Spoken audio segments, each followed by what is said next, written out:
Hello everybody, today we're going to be talking about Elder Scrolls 3 Morrowind, specifically a gigantic overhaul called Tamriel Rebuilt. It is, think of it as a giant expansion pack. It contains content from the mainland as well as various interiors. It's quite large. You may have seen me play it before. I'm definitely always running it in my loadouts today. It tends to coexist with the Project Tamriel mod. Tamriel Rebuilt focusing on Morrowind's mainland. And then Project Tamriel taking place in other parts of Tamriel. Would that be about right, Nomi? Yeah, exactly. All right. Nomi has been here before, but I'd like both folks here to introduce themselves so that we can properly get this started. So, first, our newest guest. Sorry, I think I was muted. You were indeed. I'm Tanny Cueto. You can just call me Tanny. I am a developer with Tamriel Rebuilt and Project Tamriel both. So I can answer questions on either of those if you have them. I started working on TR, I think, in 2019, I want to say. And I do interior development, quest development. There you go. And just general organizational work. What's your name? And yeah, that's about it. All right, and Nomi? Yeah, I'm Nomi, one of the senior developers of TR, and I do a variety of stuff, and I've worked on exteriors and interiors. Lately, I mainly do organization, and also I'm always happy to answer questions people have. If you, for example, come to the TR Discord and have questions about the project or lore or whatever, I'm always happy to answer questions.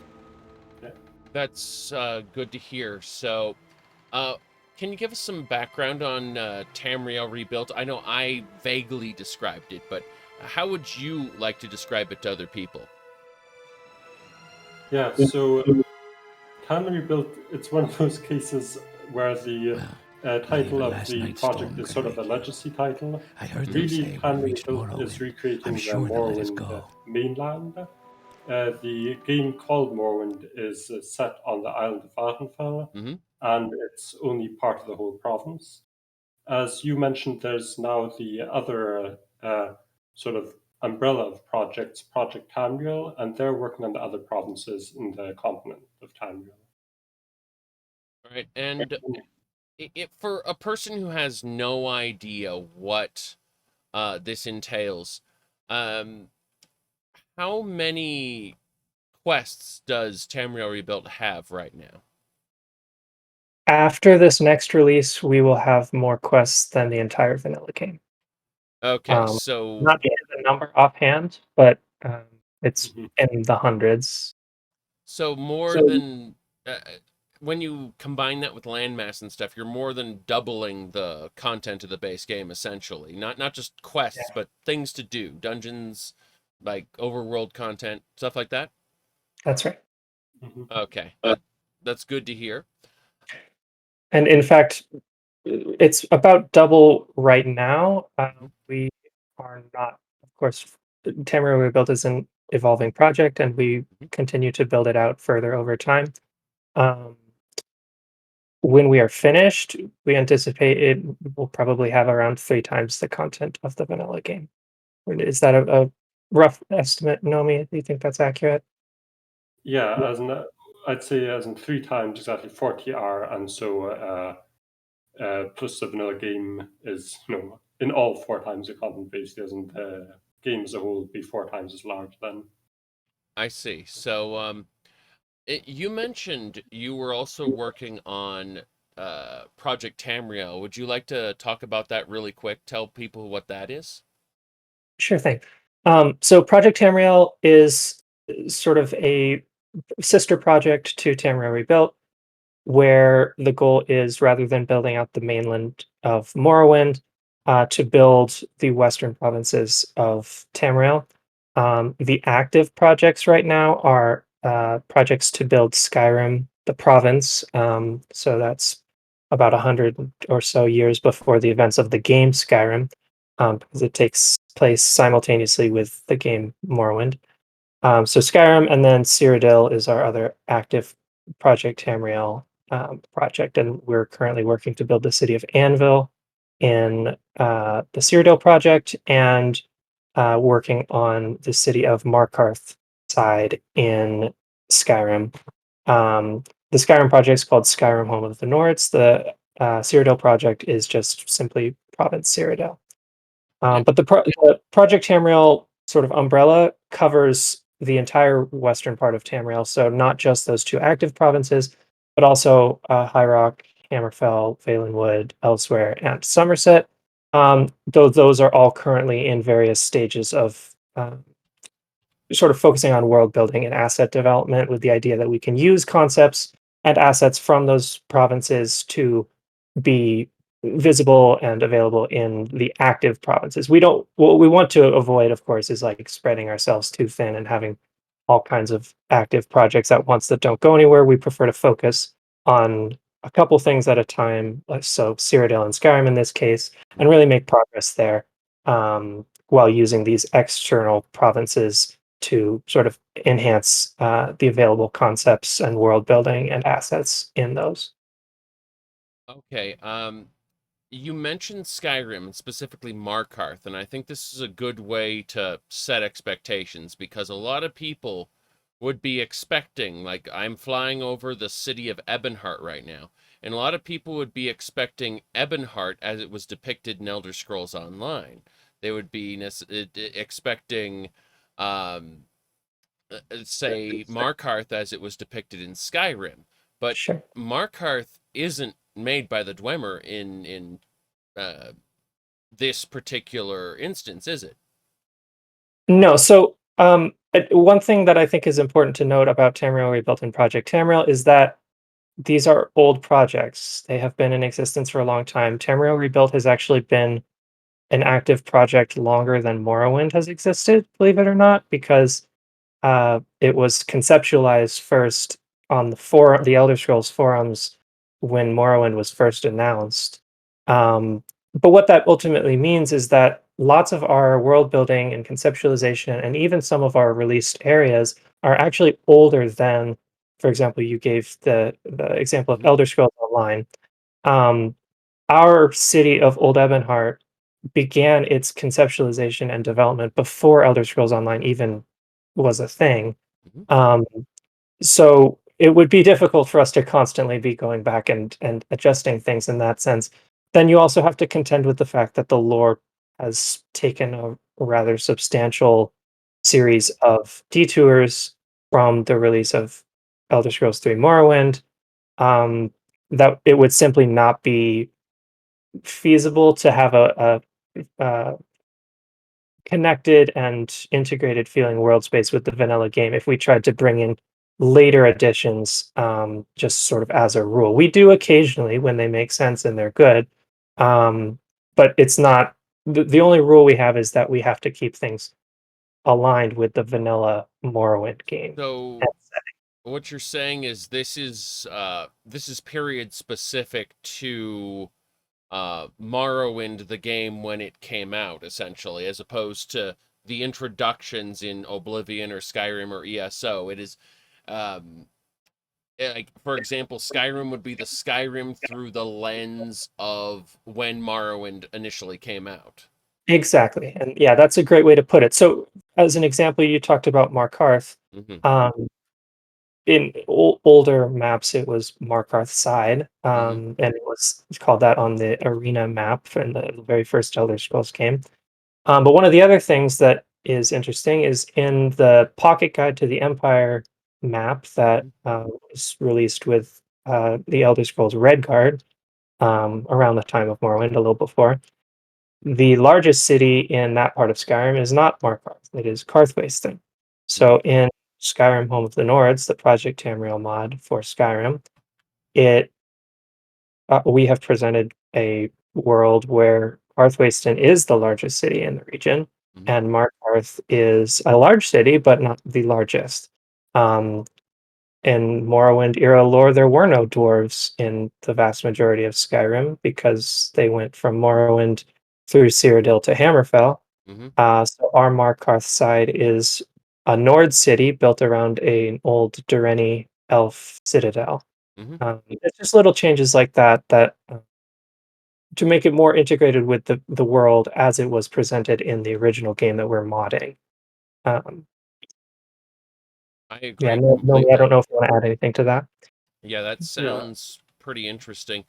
Let me ask you, Nomi, wasn't there an article called About Our Lore on the Tamriel Rebuilt website? And if so, could you explain that to people who've never heard about it? Yeah, exactly. So basically on that note, Tamriel, basically Tamriel-rebuilt.org website, we have we basically have the menus up at the top, and one of them is about. And if you look at about, then you will see about our lore as one of the options in that menu. And that explains basically what Tani said about what standards we use for lore. That we mainly focus on the lore, of course, of Morrowind, the game, and also the Pocket Guide of the Empire and Redguard, which was a side title that came out right before Morrowind, but has a lot of the original world building that Morrowind used, where they sort of reinvented the setting actually and wrote the Pocket Guide, which went through all the provinces and said a little bit about them. And that's the basis, for example, of Skyrim Home of the Nords. A lot of stuff is taken directly from there. And that's the main thing we use. With the older games, Arena and Daggerfall, we have to pick and choose a bit more just because a lot of things were retconned by the first Pocket Guide of the Empire or by Morrowind. And then with later games, it's the sort of thing that, Oblivion and Skyrim are after a timeline, so some of the stuff is relevant anyway. But in general, we just pick and choose, what is good, what stands on its own we use, and stuff that isn't really so good and doesn't really fit the earlier stuff, we just don't use. Yeah. It's a short version. I've noticed that a lot of Arena's lore was retconned by Daggerfall, so I had figured that, as we established earlier, this was period specific to Morrowind, and I just wanted to kind of front load that in this video to make sure that that was the expectation, because people would be asking, where is this or why is that there? There was something called the College of the Voice I heard about in Skyrim, something that didn't exist in Skyrim the video game. So that's why I just wanted to set proper expectations when front loading this. But I believe that that was the first thing I wanted to mention. The second is, of course, that there is, obviously this doubles the content that's available in Morrowind for players to be able to play. But the third thing I wanted to address before we actually started checking out specific areas was this notion that a lot of players have, the idea that I'll play it when it's done. I hear this a lot from different people who, will watch me play a little bit of this, on a live stream or whatever, and they'll say, I can't wait to play it when it's finished. So I thought that's where we would be able to step in and talk about what's available now, as opposed to this mythical idea of it being done. Sure. So one of the things that I think is important to emphasize with Tamriel Rebuilt and Project Tamriel both is that we have what we call a rolling release structure. And the way we like to think about this is as fully complete additions to a completed whole. These are obviously, we have the goal of completing eventually for Tamriel Rebuilt the entirety of mainland Morrowind, but we make a point of releasing sections of the world space that are entirely playable. That means they have quests. That means they have fully built exteriors and interiors. They have interesting things to do, people to talk to. It's better, in my mind, to consider each release as almost like an expansion in its own right, that adds on to the ever-expanding whole, rather than pieces of an perpetually incomplete sum.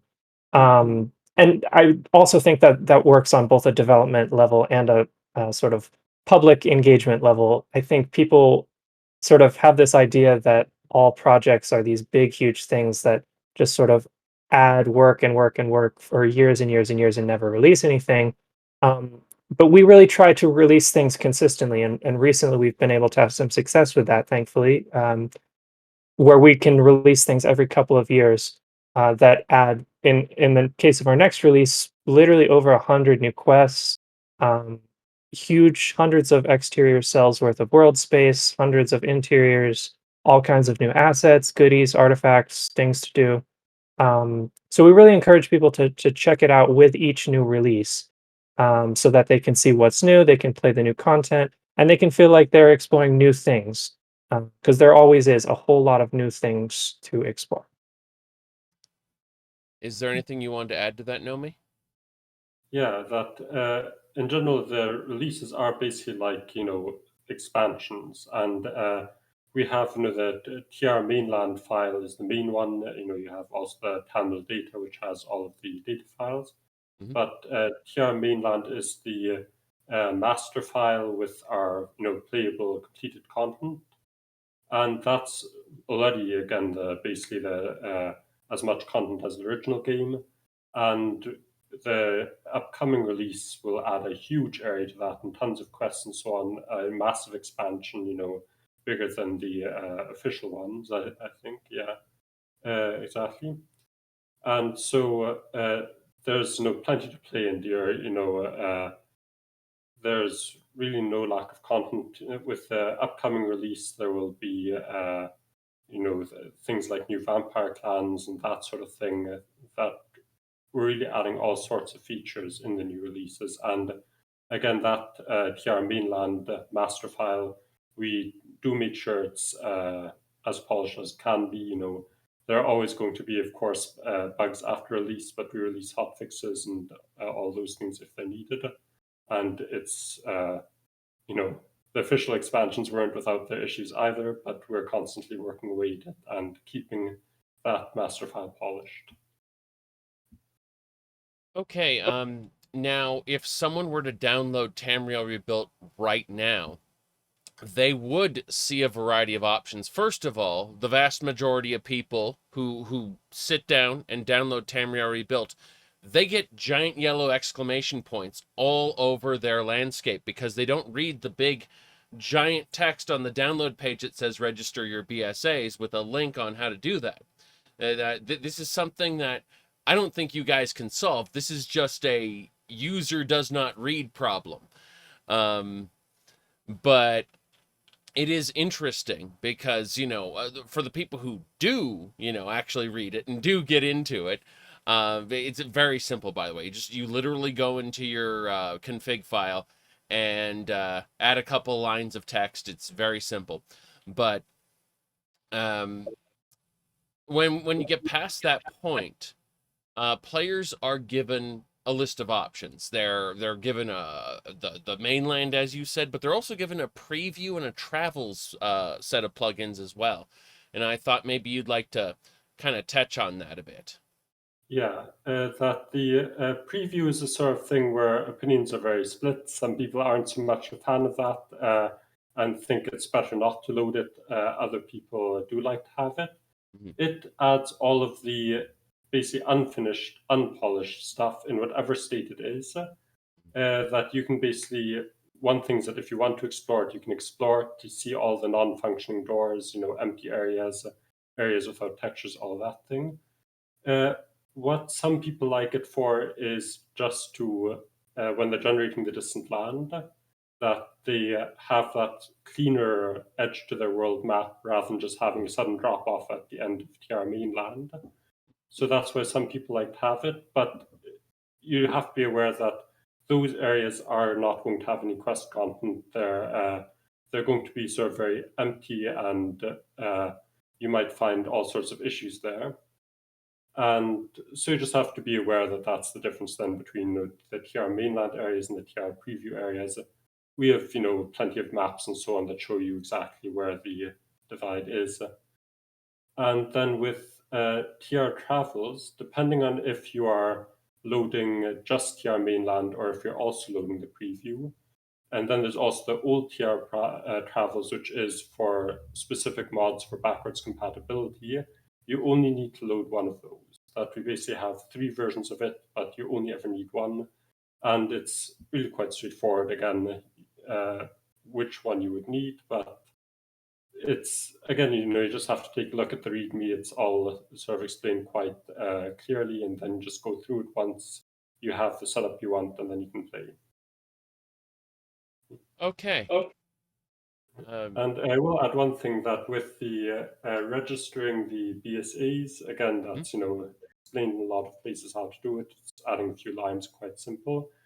And there are some with Hamaris, one of the TR modders, that he's looked into ways of having so that when you load the game and you haven't registered the BSAs properly, the game recognizes that and basically puts up a warning message and says, you haven't loaded the BSAs, you'll run into issues.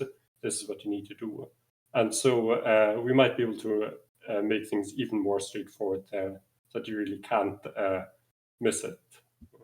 Okay, that's very interesting.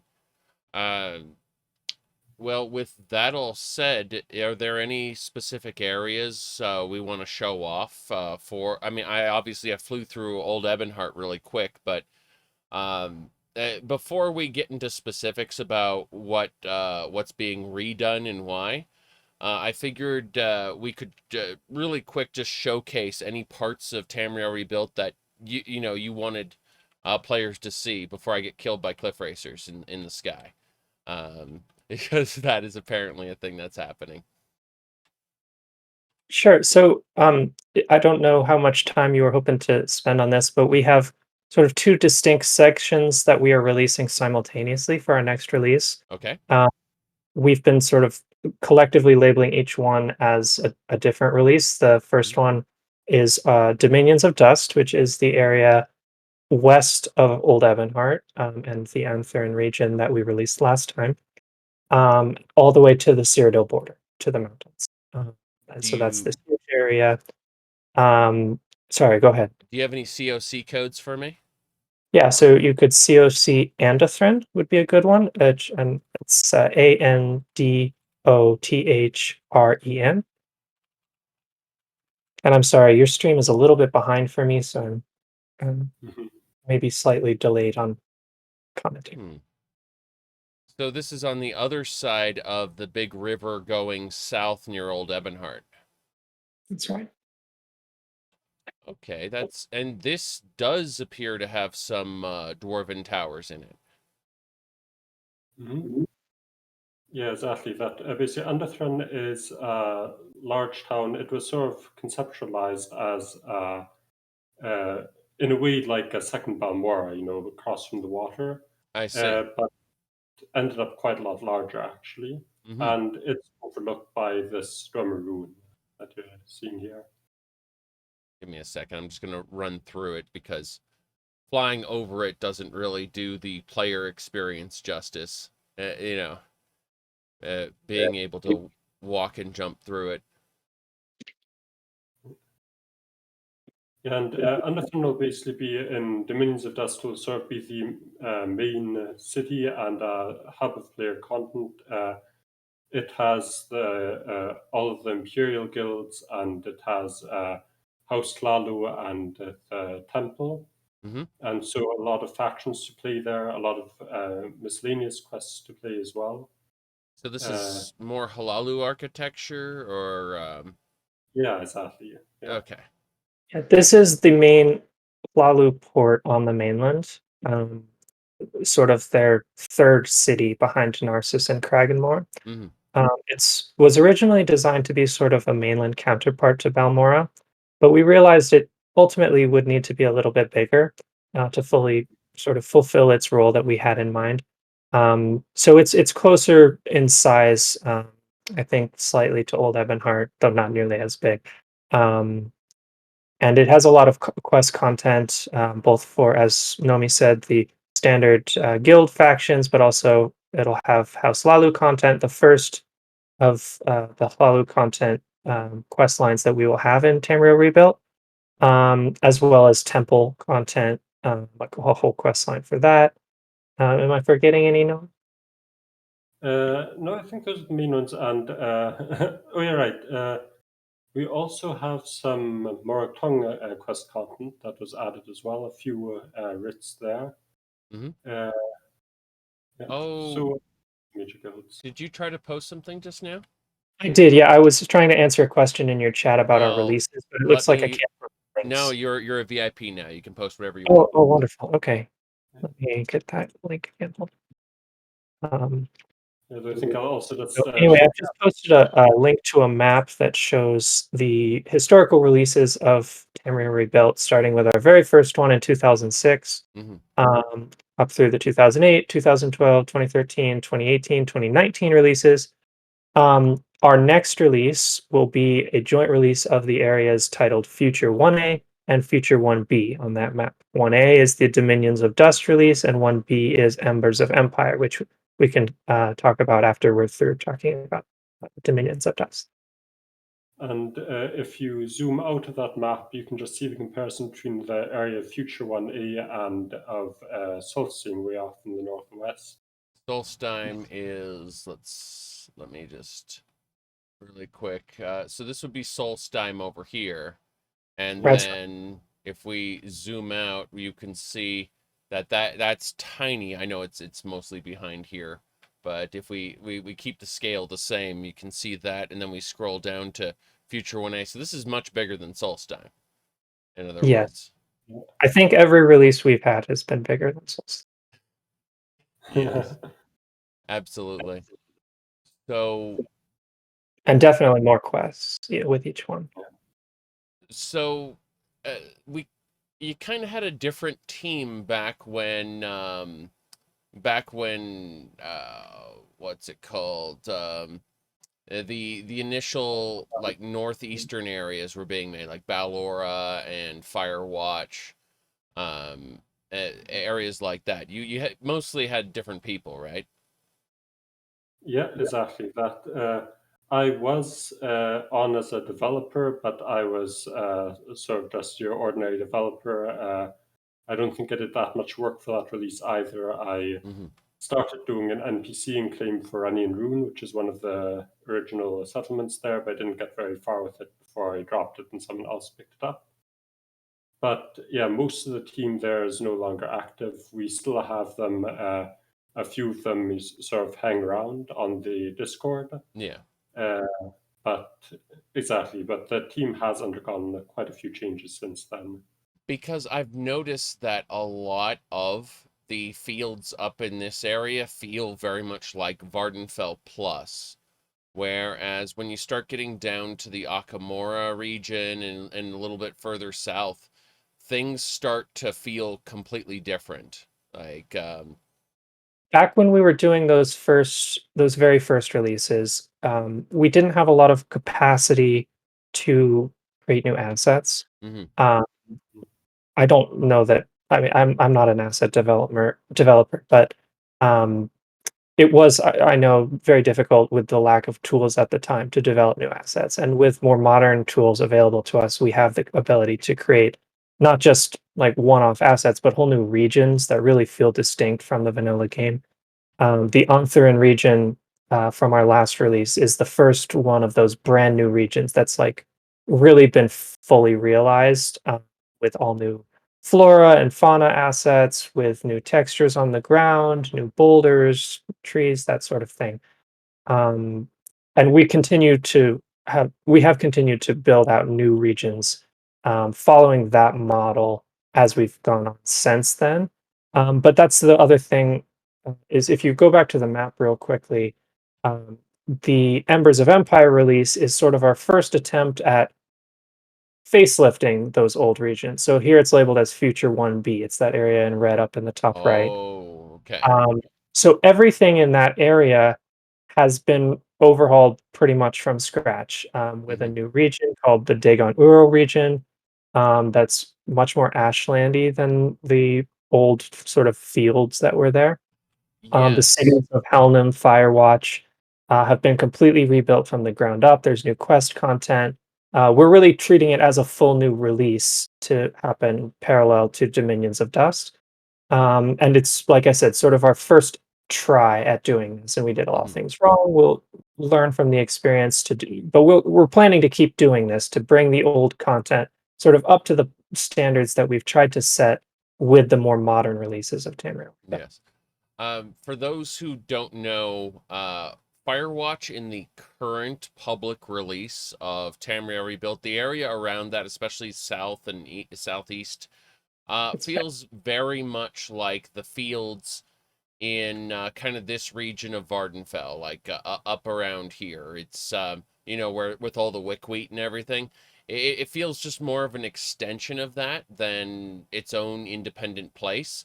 And then as you go south, things suddenly transform themselves into unique regions by the time you get to Akamora. It feels like a true expansion pack in the sense that you went from Cyrodiil to Shivering Isles in Oblivion, or you went from mainland Skyrim to Solstheim in Skyrim. And it has, like, it's the same video game obviously, but then you get the real sense that you've gone somewhere new by the time you hit this type of area. And that's why I assume, at least that's why this area that's marked in red is getting a facelift then. Yeah, and as as Hani said, it is just with a lot of issues like assets and so on, that when TR started out, people didn't really think you'd be able to get unique regions or whatever. They just did what they could with vanilla regions. And then then you had the first release, the Tylvanis release, and TR moved down that big peninsula as it kept working. And then people started to think that they wanted to really be an expansion. They wanted the areas to feel new. But at the time, they were still not, we still weren't being able to get new regions. And so instead, the people then were just very inventive. They used the stuff that they had in new ways and made these jungle-like environments and all of these things. But now we've gotten to a point where there are a lot of asset contributors. It was already in Anthurin, when you were walking around there, you saw that mural, for instance, that's new. The temple there is also a new shape. A lot of the buildings are new. All of these things. That wasn't really a realistic thing to expect back in 2006 when Tylvanis was released. Nobody would have thought we'd be able to have so much new stuff like this, have new coherent regions with all sorts of new assets and all sorts of new textures and all of these things.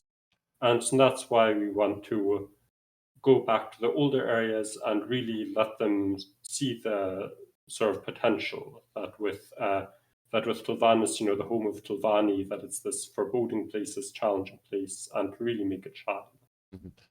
Recently, last year, or should I say right before the pandemic, because we might as well just conflate these last 2.5 years into 1 year.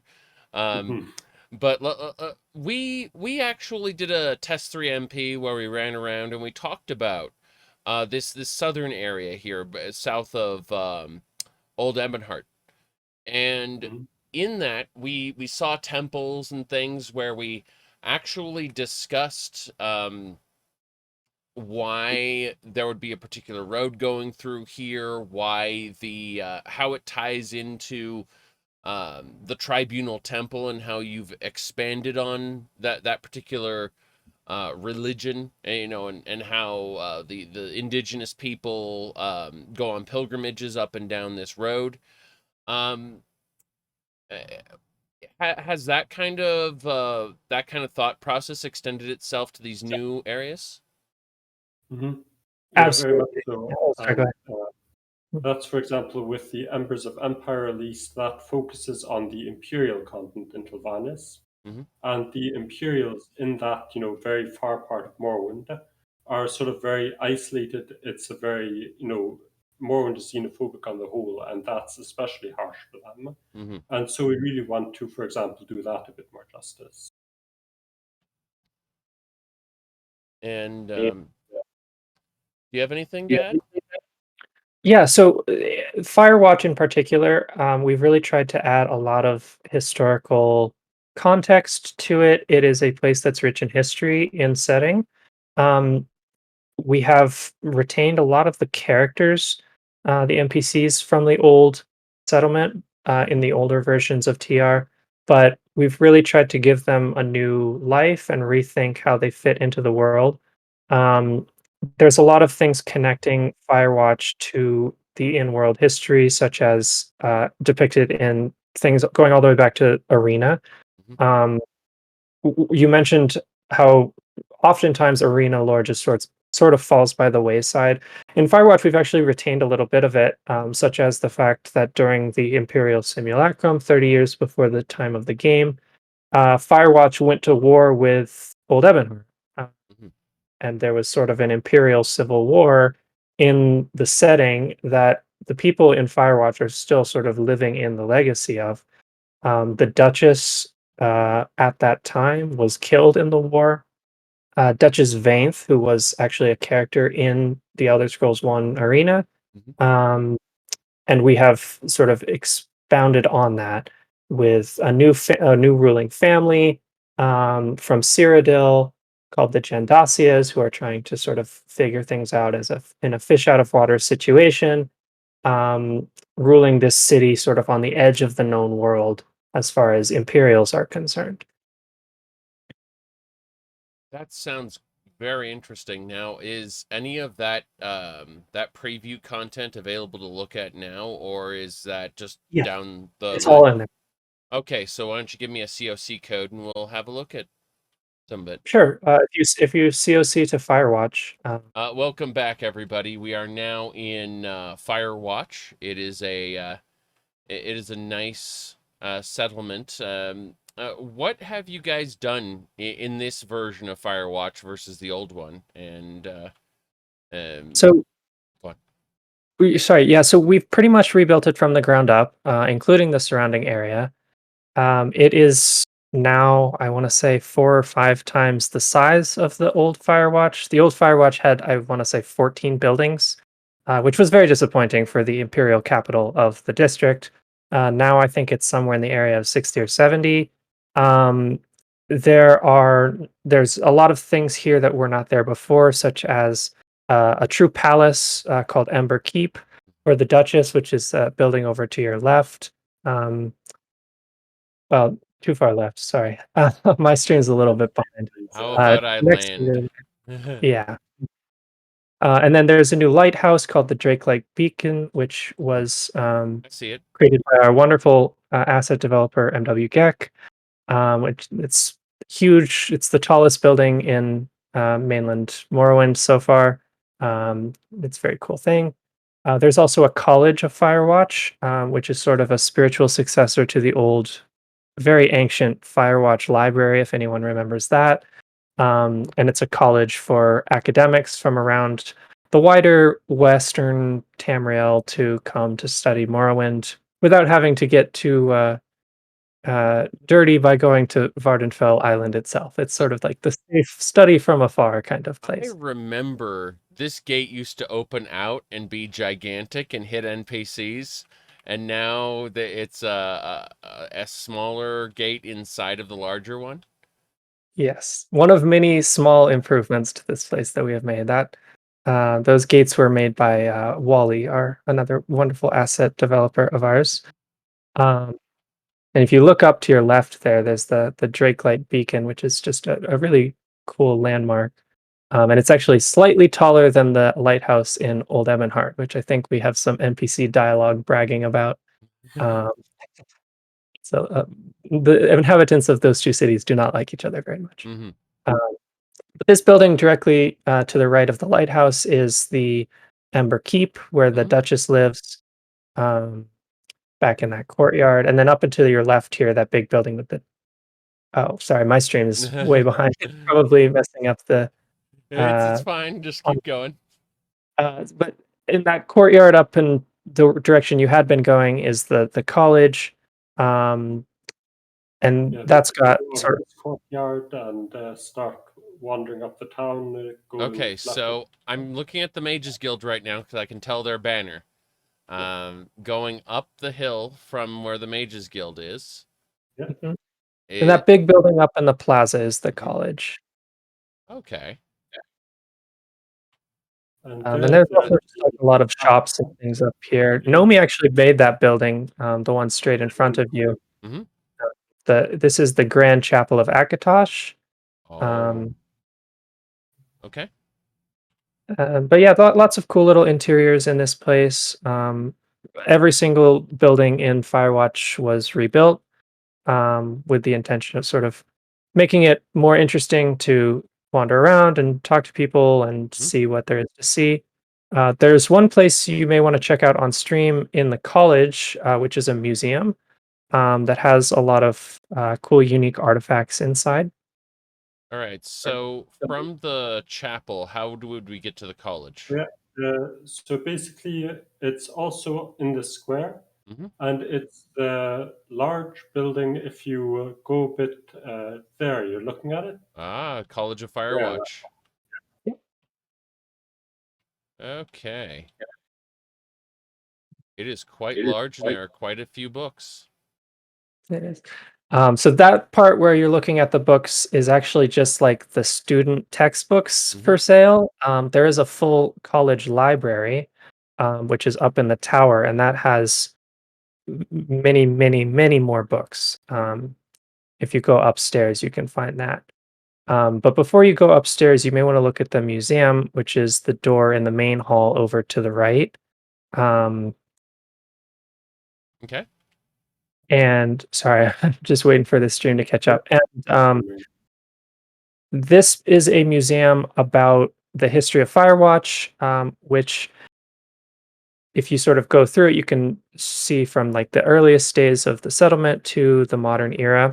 The thing that turned Firewatch from a little sort of crummy fort on the side of the ocean to the real major city it is today was that it was a staging port for the invasion of Akavir under the Emperor Uriel V, about 100 years before the game starts.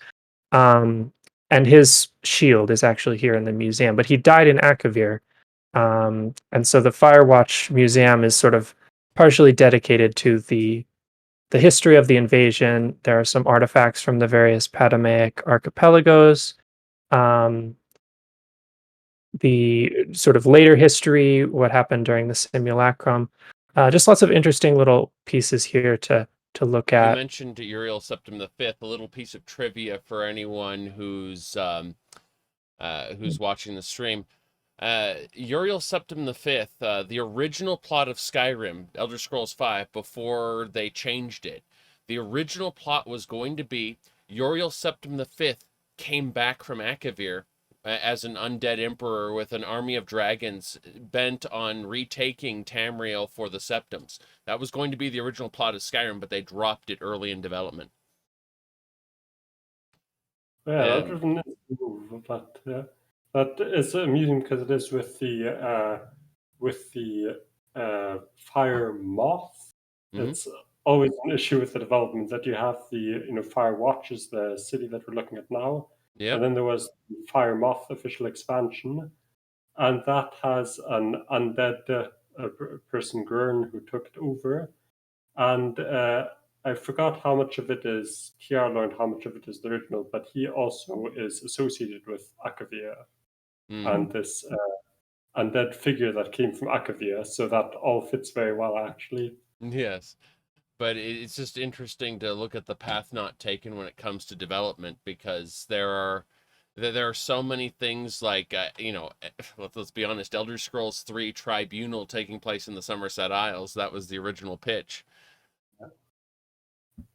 But that big gemstone you're looking at right now is very cool. It's the crown jewel of what was supposed to be the imperial province of Septimia in Akavir, that was recovered and pulled out much later. But it's actually I'll spoil this. It's actually cursed, and it's involved in a Thieves Guild quest, where you'll have to steal the gem and then actually return it, because the person who wanted you to steal it doesn't realize that it was cursed. That sounds rather interesting. There's about 10 hours worth of content in Old Ebonheart when it comes to the Thieves Guild, isn't there? There is quite a bit. Yeah, it's one of our longest, I think, quest lines is the Old Ebonheart Thieves Guild. The one in Firewatch isn't as long, but it is a very good quest line, and we're really excited for people to play it. Mm-hmm.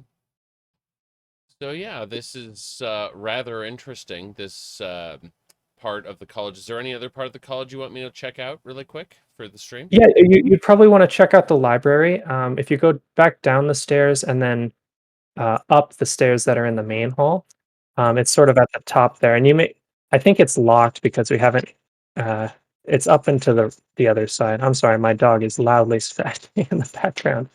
I only It's hear up it and when you're talking. back behind the Argonian there. Yeah, there you go. Up these, yeah, here's a classroom, but up at the top of these stairs, there is the door to the library, and you may need to use the console unlock to get through here. I will. Because eventually we're going to make it so that you have to be an enrolled student of the college to get through this door. But right now it's just placeholder lock. And inside is the college's books collection, which is quite large, and divided up into sections on Morrowind history, the history of the Empire, magic, things like that. An interesting fact about the college is that its headmaster, Jeanette Sitta, is actually the author of the book A History of Morrowind, a short history of Morrowind, which Caius Cosatus gives the player, pretty early on in the main quest. And she lives up in the very top of this tower. But yeah, there's just lots of fun things to read here, people to talk to. One of the folks downstairs is Absalon, who's involved in the Mages Guild quest line. He's something of a Daedric summoner. Yeah, just neat place to walk around and read books. Shazar. The one thing that I felt was missing from Oblivion, Elder Scrolls 4, it's like, this is your god, the one who created all of you, and we're not going to mention him at all. And then came Skyrim, where it was the whole pantheon, the whole Nordic pantheon. Whole pantheon. And no. They got retconned to be like demigods in Sovngarde or something, just like normal NPCs you interact with. It's very silly. But yeah, the any book about Shazar, definitely welcome. Yeah, and back through here, there's a restricted section that has sort of very rare books, valuable stuff. You can sort of cheese the bar door there a little bit to read the books through the door, but we thought it was more fun to have the bars there so you could sort of see inside. It was worth cast telekinesis. Yeah, exactly. Oh no. It's intentional. It's a feature. Yes. Oh, well, that is super interesting. So anyone who's who wants to know about the Tamriel rebuilt, like expanded lore, they could probably find a few original books here, right? Yeah, and I do want to several dozen as well. That you mentioned with the books mentioning Shazar, that a lot of that lore comes from the Province Cyrodiil project. And we, of course, can benefit from all of the books that were written there. Very excellent lore there. And then also, when you were looking around in the museum, you saw a lot of new items. A lot of those are from the Padomaic Isles project, which is for the various islands to the east of Morrowind. And if TR were just working away by itself, we probably wouldn't have made that stuff. It is quite a lot of work to make those assets, and we mainly focus on Morrowind, of course. But because we're working with these other projects, with Project Tamriel and so on, all of the stuff that they are making, we're also able to benefit from, and you're able to see things from Cyrodiil or Skyrim or the islands to the east And that really sort of expands the world also in Morrowind. That it really makes it seem like part of a larger empire and of a larger world. That's right. Definitely see just how expansive this is. It's rather impressive. Thanks. So is there any other parts that you'd like to show off? There are plenty. I think a good one to check out would be Emberkeep, which is the castle here in Firewatch, where the Duchess is, and that is sort of the big Imperial Legion styled building out in sort of near the docks and the lighthouse. Okay, I notice I keep TCLing into the wall there. That's obviously players in an average playthrough will not be using that command, so it won't be a problem. It's just kind of like wait a second, where am I? Oh, so yeah, you're in the right side. So if you just keep going straight towards the lighthouse, the big building, yes, in the distance, the Emberkeep is right next to it. Okay. So yeah, right through that gate there. Then guard barracks, and this would be the Great Hall. All right, we're here. And so down at the end of the hall, you've got the Duchess Perulia Gendacia, as well as a couple members of her court. There are also some important NPCs up in the upper levels of the castle as well. You can find like her very luxurious personal quarters, as well as the residences of her two children, one of whom is the captain of the guards here in the castle. There's a little shrine which you just were in. There is an area sort of for foreign diplomats to congregate. Currently visiting the castle, there are a pair of nobles from High Rock, as well as an ambassador from the King of Blackmarsh. There's also down here, yeah, what you're looking at least on my stream, is the Telvanni envoy. Telvanni does not really recognize the Empire, but they have seen fit to send an envoy here to Emberkeep to sort of keep an eye on things. And there's some unique dialogue from that character as well. And then, yeah, now you're in the treasure chamber. There's a lot of items down there. There's also a couple of unique artifacts down there, including the helm of the Savior's Hide. In the vanilla game, people may remember that you can find the cuirass of the Savior's Hide. Eventually, Tamriel Rebuilt will be introducing all the different pieces of the Savior's Hide armor set. But this helmet that is in the treasure chamber is the first one of those that we've included. I'm just flashing back to Battlespire, where the armor of the Savior's Hide allowed you to withstand Mehrunes Dagon's power, and then I'm just comparing that to how the artifacts abilities change from game to game, and it's like this is the required plot device armor, versus what it becomes. Yeah, and one of our developers, Cicero, is a huge Battlespire fan and has taken a lot of time and effort to put various nods to Battlespire in the game. And this is one of them, the pieces of the Savior's Hide armor. That sounds great. One thing I did notice, though, I couldn't interact with that Imperial cult altar, and that I don't hope that. Have to be fixed. Yeah, because I'm like, but what if I'm a devout follower? I'm playing Dunmer right now, but what if I weren't? What if I were actually, a devout follower of the divines? Cure my illness, please. This man won't help me. Yeah, we'll have to replace that with an activator one. That's on me. I built this place. Well, this place looks really good, so here's the thing. Okay, I'm gonna tell you a little joke. So, so they're the programmers beta testing a bar. So he orders a beer, it works. Orders 2 beers, it works. Orders 9,999 beers, it works. Orders negative 60 beers, it works. Orders a lizard, it works. The first real customer walks in and asks where to use the bathroom, and the whole thing explodes. That sounds about right. In other words, as a developer, you can never anticipate what the player is going to want to do until you actually get players in there doing it. That's true. And that guy right in front of you is the ambassador from the King of Black Marsh. Ooh, yeah, he looks fancy. Let me see here. And I see, yeah, these all look very interesting. There's a literal guy, kind of pompous. Yeah, so these two guys are envoys from the Zapharbel Bay Company, which is actually Nomi's idea from very long ago, I think. Okay.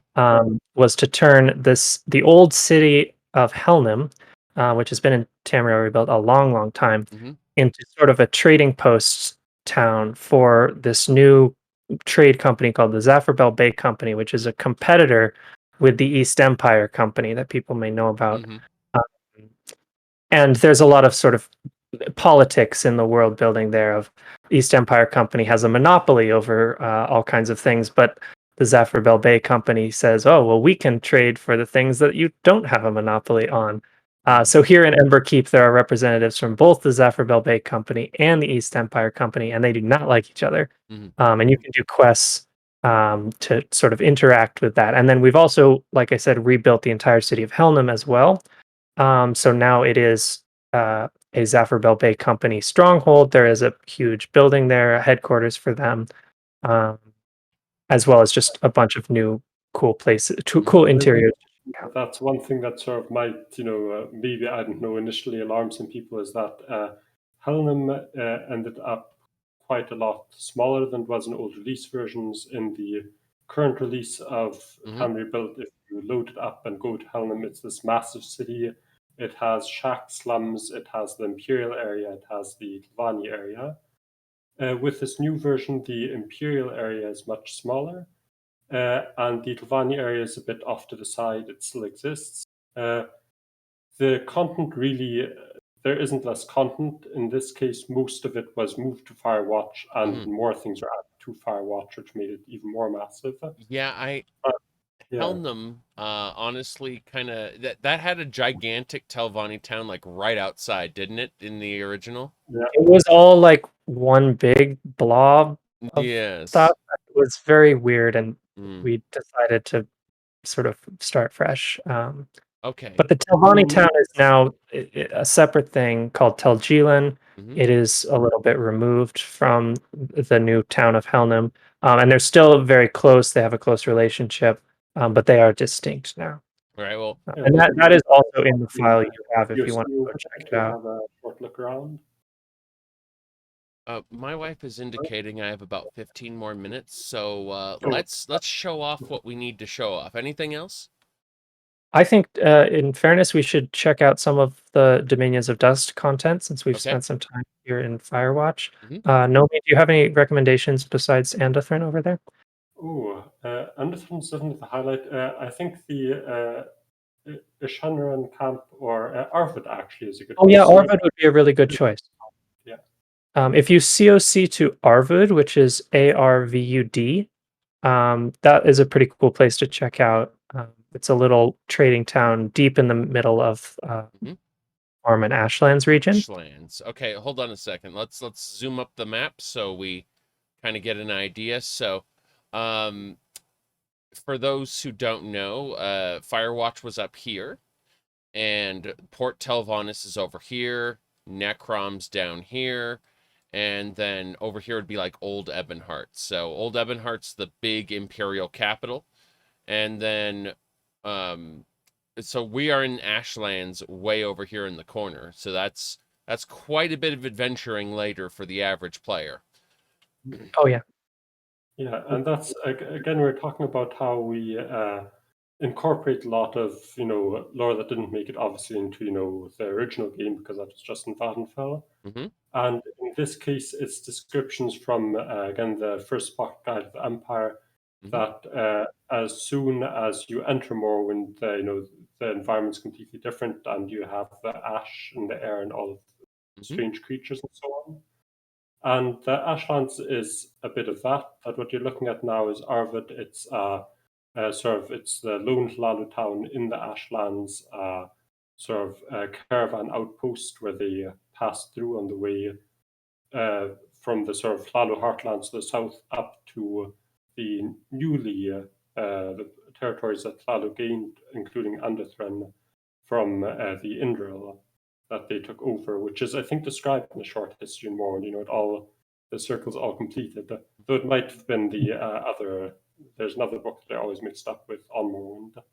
I've noticed that like Balmora is a very well kept town with a lot of guards, and it's very very orderly by comparison. You look at something like this where you get a lot of drifters through it. It definitely has a more claustrophobic atmosphere. I actually like it as like a trading hub. It looks very interesting. And one of the things we've been trying to portray as well is the difference in age between the mainland settlements and Vardenfell. In the setting of the vanilla game, Vardenfell has only been colonized for a few years. So all the cities, with the exception of, I think, some of the Redoran towns, are quite new, including Balmora. Whereas a place like Arvud has been here for probably hundreds of years. And so we kind of want to try and show a little bit more grime, a little rougher around the edges, just to show that things have been in place for a long time, if that makes sense. That makes a lot of sense, yes. And, it's very, again, because these are ashlands, it's very bleak looking by comparison. Yeah, you do have ashlands on Vardenfell, but at the same time, now, what is the, where does all this ash come from? Does it blow off of Red Mountain, or are there local volcanoes? Yeah, the basic idea is that when Red Mountain had its big eruption, that's in the first era, before Morrowind was actually, even Red Mountain itself used to be forested. But then there was this massive eruption that covered the whole province with ash. And this area, basically the Armen Ashlands, it's effectively a dust bowl. It's a sort of closed area. And so there wasn't much of a way for the ash to leave. And it also has its own volcanic activity that also sort of spews more ash there. Oh. This acid is deprecated. Don't use it anymore. That's something you hopefully shouldn't see in the final release. Yes, I assume that's getting removed. Although the deprecated spear, you violated the law. Oh no, I will go to jail because I have. Now, where is the local jail? Oh, hello. It's not very local. Anthurin.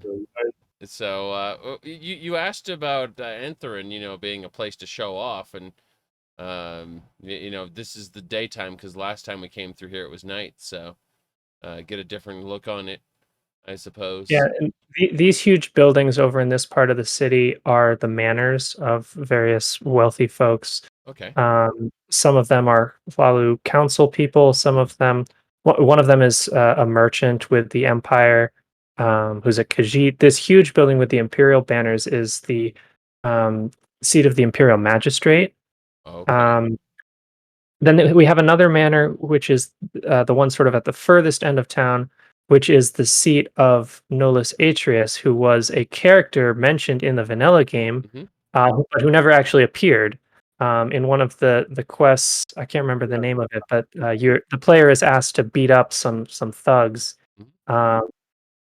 who are working for this corrupt magistrate Nolis Atrius, who does not appear in the game. So we just thought it might be neat to include him here in Anthurin, sort of living large apart from the yeah, there's also in the Yellow Book in the original game. It mentions there was recently a tax revolt in Balmora, and Nolis Atrius serves as a corrupt official who is friends with Common Tongue and so on, but is also quite unpopular. And so you notice that his manor where you were earlier was quite fortified. Yes, I saw that. The gate, the bars on the doors and everything, like there's no window you can break through here. It's all metal bars. He's a bit justifiably cautious. Yeah, that's pretty terrifying. Let me ask you a question. So this banner looks very familiar. This one right here, this wolf banner here. I'm thinking back to Elder Scrolls Online specifically, where they misused. Hold on, I have to pull this up because this is gonna drive me nuts if I don't find it. It's UESP Elder Scrolls Online House Indoril. Yes. Hold on. I think it was. I think I know what you were talking about though. Yeah, but here's the thing. So if I go over to the House Indoril page, of course, the moment I try to do that, it doesn't work anymore because I created a new scene recently. So, I have to manually do it. There we go. So, on House Indoril, if we scroll down the UESP page, the Indoril banner, here we go. In ESO, the Indoril banner was mistakenly, on release, made a wolf.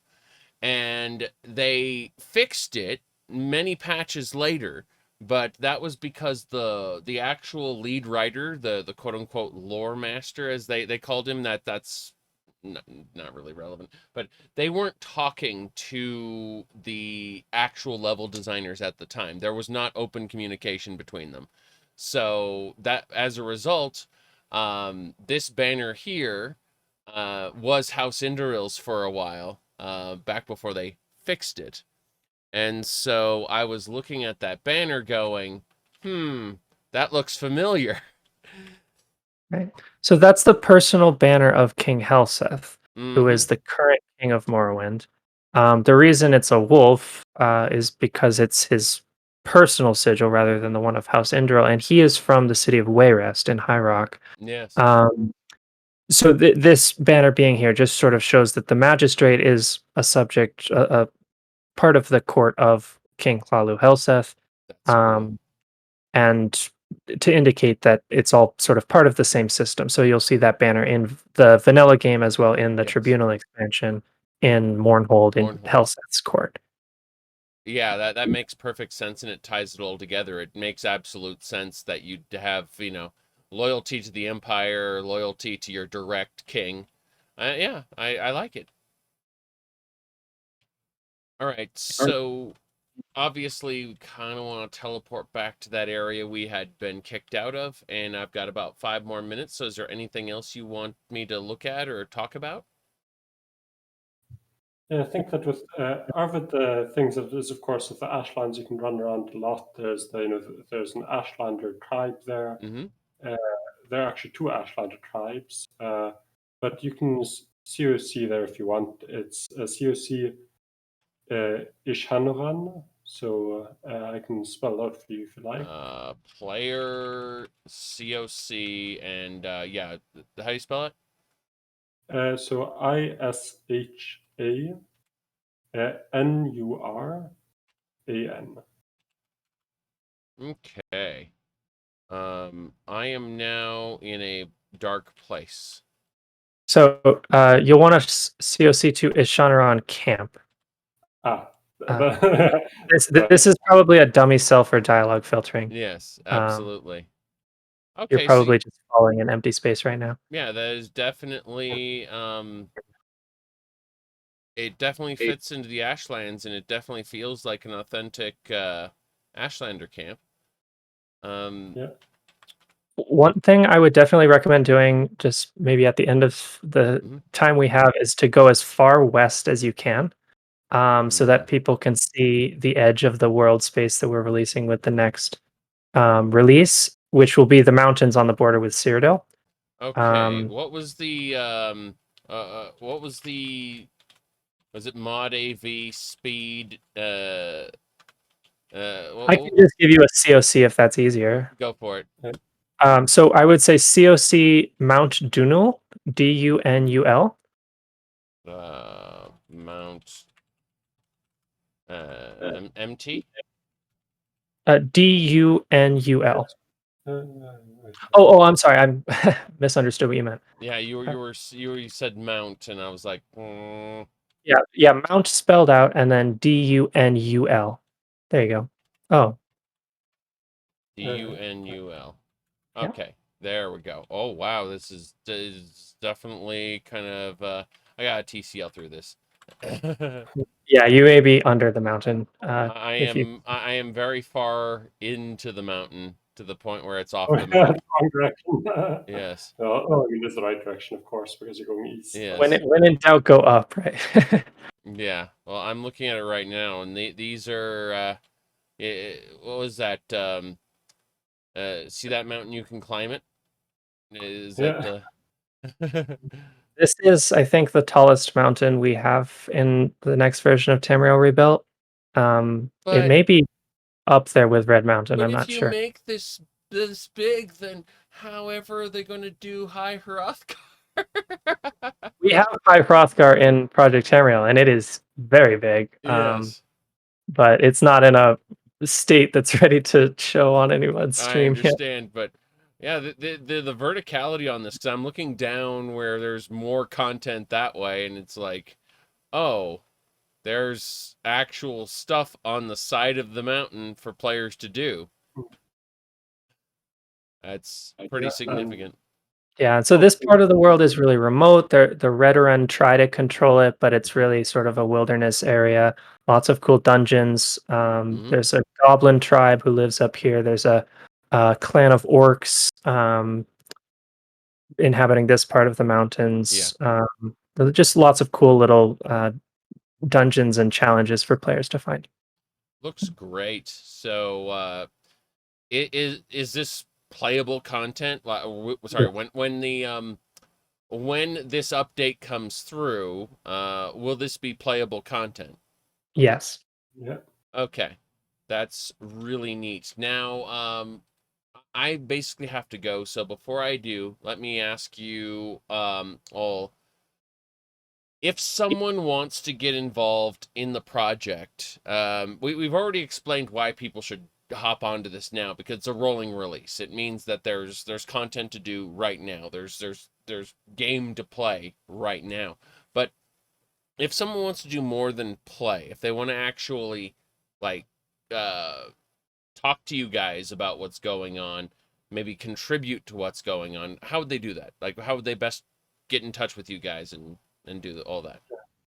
I mean, the easiest way is with Discord, dropping by the Tamriel Rebuilt Discord. And there you'll basically see the different channels. In the channel pins, there will be sort of guides of how to do things, like you have the interior channel, and then you look at the pin, and then there will be a lot of links for how you make interiors. And aside from Discord, are there any other information bases or anything like that? Yeah, I mean the site itself is, of course, a good place. Okay.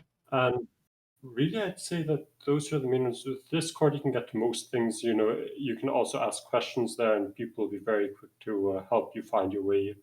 So that's always a good place to start. And the same thing that there are also links in the rule guidelines channel in Discord. There are links to the other projects like Project Tamriel, where you can then also read up on what they're doing.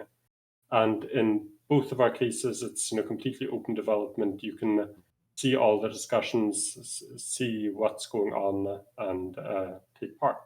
Well, And just to add on to that, what Nomi said about open development, we really want people to, be able to see any stage of our development process. And so if you would like to download the in-dev section files, including the TR mainland file you were just wandering around, it is on our website. It's free to download. There are no restrictions. You don't have to even be a dev to download it. And not just that, but also our further out releases like Narcissus are also available on there to download if people are interested. All right. Now, both of you, do you have any personal things you wanna shill or talk about, like your own social medias or whatever, anything like that? Oh, I don't think for my part I really am focusing here as far as the more development is concerned. Same, yeah. I'm not super active on social media, but thanks for asking anyhow. Okay, well then in that case, keep an eye on Tamriel Rebuilt. You can download it on the Nexus. You can find other download links on the Tamriel Rebuilt website. Just keep in mind when you're downloading it, do read the download page. It has instructions, and they're very helpful to avoid issues. So Yeah, and that's also the one thing I'll add is that if you do download our in development files, there you'll especially want to be careful because that can get complicated if you don't know what you're doing, which recently you don't unless you're a developer. But we are always willing and happy to help people with install problems on our Discord, or with just sort of learning the Morrowind construction set. We are very happy to help people at any stage of playing TR or working on it.